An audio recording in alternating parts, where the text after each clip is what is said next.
పురాణములు, భక్తి కథల శ్రోతలకి స్వాగతం. సంపూర్ణ కార్తీక మహాపురాణము 10వ రోజు పారాయణము. జ్ఞానసిద్ధుడు విష్ణుమూర్తిని ఇలా కొలుచుచున్నాడు. జ్ఞానసిద్ధ ఉవాచ: వేదవేత్తల చేత వేదవైద్యునిగాను, వేదాంత స్థితునిగాను, రహస్యమైన వానిగాను, అద్వితీయునిగాను కీర్తింపబడేవాడా, సూర్యచంద్ర శివ బ్రహ్మాదుల చేత, మహారాజాదిరాజుల చేత స్తుతింపబడే రమణీయ పాదపద్ములు కలవాడా, నీకు నమస్కారము. పంచభూతాలు, సృష్టి సంభూతాలైన సమస్త చరాచరాలు కూడా నీ విభూతులే అయి ఉన్నాయి. శివసేవుని చరణ, నీవు పరమము కంటే పరముడవు. నీవు సర్వాధికారివి. స్థావర జంగమ రూపమైన సమస్త ప్రపంచము కూడా దానికి కారణబీజమైన మాయతో సహా నీయందే ప్రస్ఫుటమవుతోంది. సృష్టాదిని మధ్యలోనూ తదంతరము కూడా ప్రపంచమంతా నీవే నిండి ఉన్నావు. భక్ష్య భోజ్య చోహ్య లేహ్య రూప చతుర్విధాన రూపుడవు, యజ్ఞ స్వరూపుడవు కూడా నీవే. అమృతమయము, పరమ సుఖప్రదము అయిన నీ సచిదానంద రూప స్మరణం మాత్రం చేతనే ఈ సంసార సమస్తము వెన్నెట్లో సముద్రములా భాషిస్తోంది. హే ఆనంద సాగర, ఈశ్వర, జ్ఞానస్వరూప, సమస్తానికి ఆధారము, సకల పురాణ సారము కూడా నీవే అయి ఉన్నావు.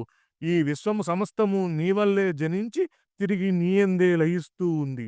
ప్రాణులందరి హృదయాలలోనూ ఉండేవాడివి. ఆత్మానార్చితుడవు, అఖిల వంద్యుడవు, మనోవాగా గోచరుడవు అయిన నువ్వు కేవలము మాంసమైనైన ఈ భౌతిక నేత్రాలకు కనిపించవు కదా తండ్రి.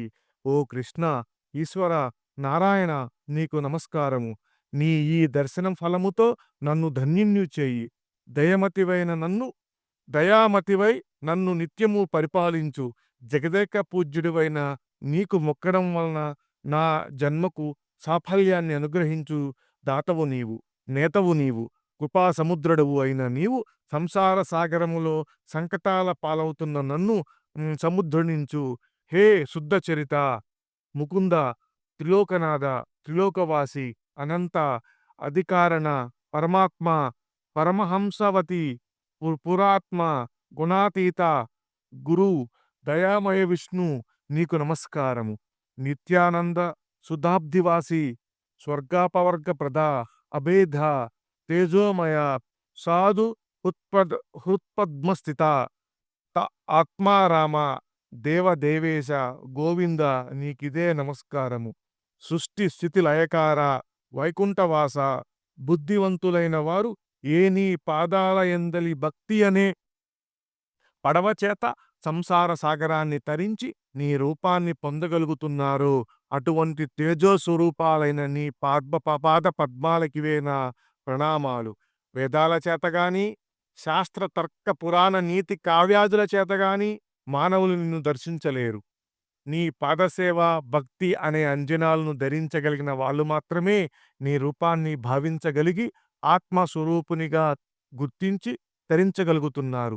ప్రహ్లాద, ధ్రువ, మార్కండేయ, విభీషణ, ఉద్ధవ, గజేంద్రాది భక్త కోటిని రక్షించిన నీ నామస్మరణ మాత్రమే చేతనే సమస్త పాపాలు నశించిపోతున్నాయి. ఓ కేశవ, నారాయణ, గోవింద, విష్ణు, మధుసూదన, త్రివిక్రమ, వామన, శ్రీధర, ఋషికేశ, పద్మనాభ, దామోదర, సంకర్ష, వాసుదేవ, నీకు నమస్కారము. నన్ను రక్షించు. ఈ విధంగా తెరలేని పారవశ్యంతో తనను స్తుతిస్తున్న జ్ఞానసిద్ధుణ్ణి చిరునవ్వుతో చూస్తూ, జ్ఞానసిద్ధ, నీ స్తోత్రానికి నేను సంతుష్టభరితుణ్ణయ్యాను. ఏమి వరం కావాలో కోరుకో అన్నాడు విష్ణుమూర్తి. హే జగన్నాథ, నీకు నా యందు అనుగ్రహమే ఉన్నట్లయితే నాకు సాలోక్యాన్ని ప్రసాదించమని కోరాడు జ్ఞానసిద్ధుడు. తథాస్తు అని దీవించి తారక్ష వాహనయుక్తుడై శ్రీహరి ఇలా చెప్పసాగాడు. జ్ఞానసిద్ధ, నీ కోరిక నెరవేరుతుంది. కాని అత్యంత దురాత్ములతో నిండిపోతున్న ఈ నరలోకములో మహాపాపాత్ములు సైతం సులువుగా తరించే సూత్రాన్ని చెబుతాను విను. సత్పురుష, నేను ప్రతి ఆషాఢ శుద్ధ దశమి నాడు లక్ష్మీ సమేతుడనై పాలసముద్రంలో పవళించి కార్తీక శుద్ధ ద్వాదశి నాడు మేల్కొంటాను. నాకు నిద్రా సుఖాన్నిచ్చే ఈ 4 నెలలు ఎవరైతే సద్వ్రతాలను ఆచరిస్తారో వారు విగత పాపులై నా సాన్నిధ్యాన్ని పొందుతారు.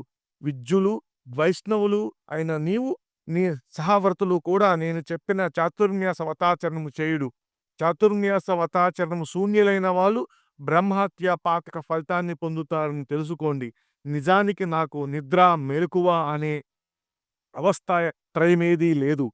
నేను వానికి అతీతుడను. అయినా నా భక్తులను పరీక్షించడానికి నేనలా నిద్రామిష్తో జగన్నాటక రంగాన్ని చూస్తుంటానని గుర్తించు. చాతుర్మాస్యాన్నే కాకుండా నీవు నాపై చేసిన స్తోత్రాన్ని త్రికాలమందు పఠించేవాళ్ళు కూడా తరిస్తారు. వీటికి లోకంలో ప్రచారం చేసి లోకోపకారానికి నడుంకట్టు అని చెప్పి ఆదినారాయణుడు లక్ష్మీ సమేతుడై ఆషాఢ శుక్ల దశమి నాడు పాలసముద్రాన్ని చేరి శేషతల్పంపై శయనించాడు. అంగిరసువాచ ఓయి నీవడిగిన చాతుర్మాస వ్రత మహిమ ఇది. దురాత్ములైన